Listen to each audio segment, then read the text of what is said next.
Morning, don't say anything. I'm an adult with a paycheck now, and adults drink coffee. It's caramel. It has 3 syrups. It cost more than my lunch. I regret nothing. Nice cup, very grown up. Quick question though, and think before you answer. How much did that coffee actually cost you? $5. Relax. I use my fun money. 30% bucket, like you taught me. I did everything right. You did. Fun bucket, budgeted, guilt-free. I'm genuinely proud of you. But listen carefully. I asked what it cost you, and you told me the price. Those sound like the same thing. They're not even close. Price and cost are the same thing, Dad. That's literally what the words mean. I can get a dictionary. The dictionary agrees with you. Money disagrees with the dictionary. The price of that coffee is $5. The cost, the real cost, might be closer to $73,000. I'm sorry, $73,000? For a coffee? Did I just commit a crime? Should I turn myself in? Do I return the cup? No crime. Keep the coffee, I mean that, and I'll explain why later. But there's an invisible price tag hanging on everything you buy. Everyone walks past them their whole lives. Today, I'm going to show you how to see them. First, what it is. Then, the scary math. Then, and this is the part everyone skips, why the answer is not, never buy coffee again. This idea has a boring name, opportunity cost. But once you see it, every price tag in the world changes. Here's the whole idea in one sentence, and then we'll make it real. Every time you spend money on one thing, you are silently giving up the other thing that same money could have become.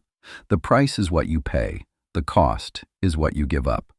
Okay, but that's true of literally everything. If I buy shoes, I didn't buy a game. So what? Right. And between shoes and a game, honestly, it barely matters.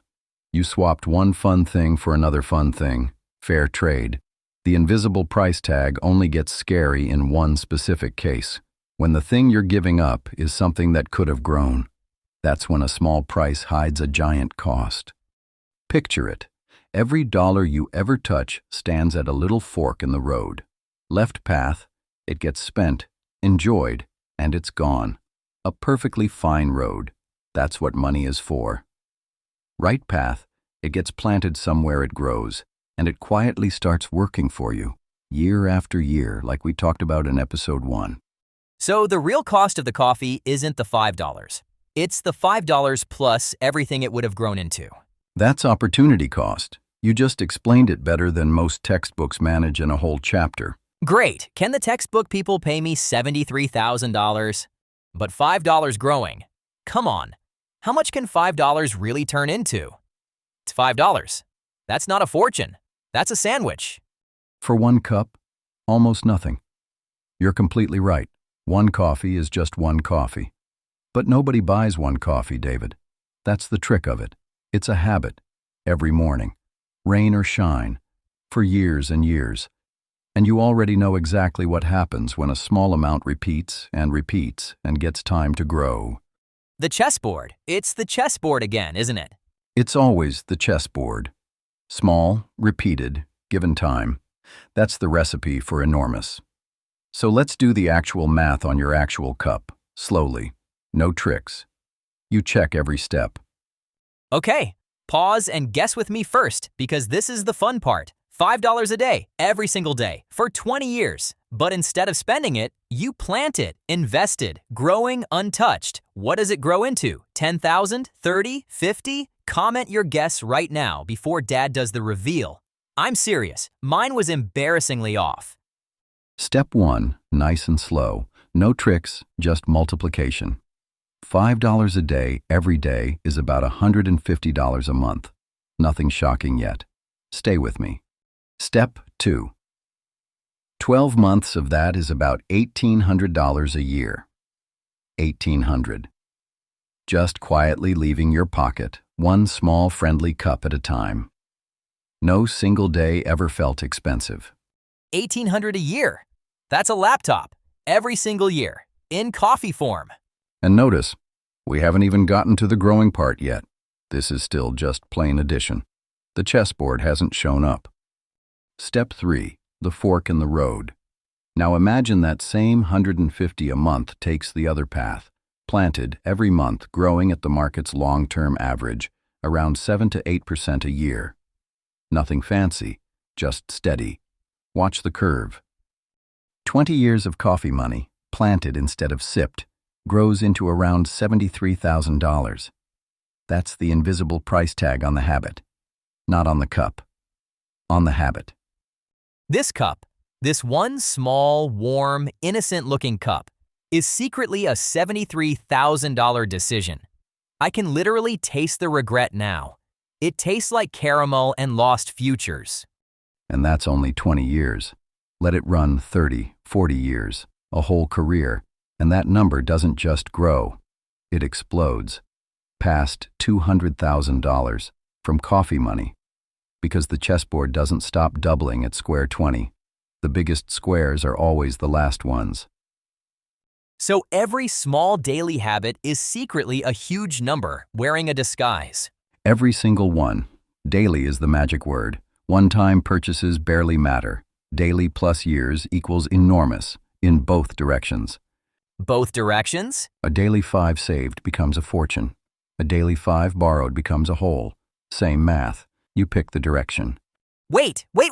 Streaming, snacks, game skins, delivery fees, app upgrades. My whole life is $5 decisions. They're everywhere. How is anyone not broke? Now you're seeing the invisible price tags everywhere.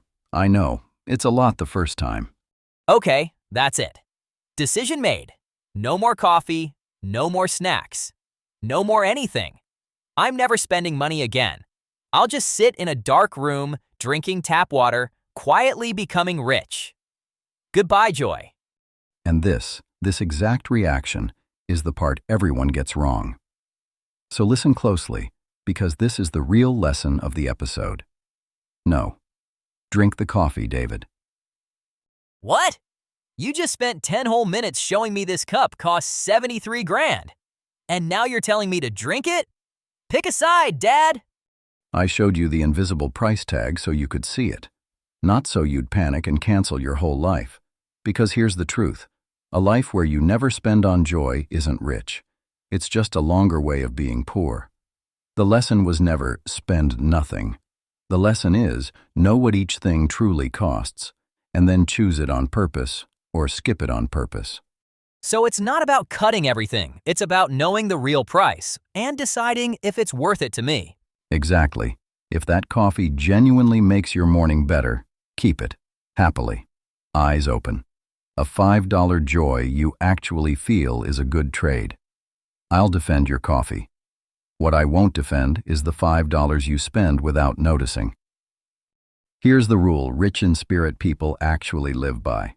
Spend extravagantly on the things you truly love, and cut ruthlessly on the things you don't even notice. So the enemy was never the coffee I love and actually taste. It's the autopilot stuff. The things I buy without deciding, without even noticing. That's the gold, David. The subscriptions you forgot you had, the snacks you ate without tasting, the delivery fees, the upgrades you never noticed. Nobody misses that money when it's cut because nobody enjoyed it while it was leaving. That's where the $73,000 actually hides, in the spending that wasn't even fun. Oh no, I have 3 subscriptions I literally never open. One's for an app I forgot existed. I just found $200 a year I didn't even know I was spending. It was just leaking. Silently. And canceling those costs you zero happiness. That's the move. Keep the joy. Cut the autopilot. And David, one more thing, because this idea is bigger than coffee. It's bigger than money even. Time has invisible price tags too. An evening of scrolling costs the book you didn't read, the friend you didn't call. A year in the wrong job costs the year in the right one. The question, what is this really costing me, might be the most valuable question you ever learn to ask. That's bigger than money, actually. That's like a whole way of looking at everything. Most good money ideas are, once you follow them far enough. That's the secret reason we keep having these talks. It was never really about the dollars. Okay, so what do I actually do with this? Practically, tomorrow morning. 3 steps, and they're all easy. 1. Before any repeating purchase, pause 1 second and see the invisible tag. What would this become in 20 years? 2. If you truly love it, if it genuinely makes your day better, keep it, guilt-free, forever. This isn't about suffering. 3. Go hunting. Find the autopilot spending you don't even enjoy. Cancel it without mercy. And then, this is the step people skip. Actually plant that freed-up money.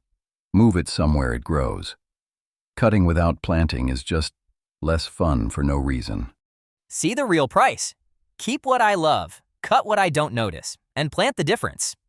And 20 years from now, you'll have your coffee and your 73,000. That's the whole trick. It was never either or. The goal was never a life with nothing in it.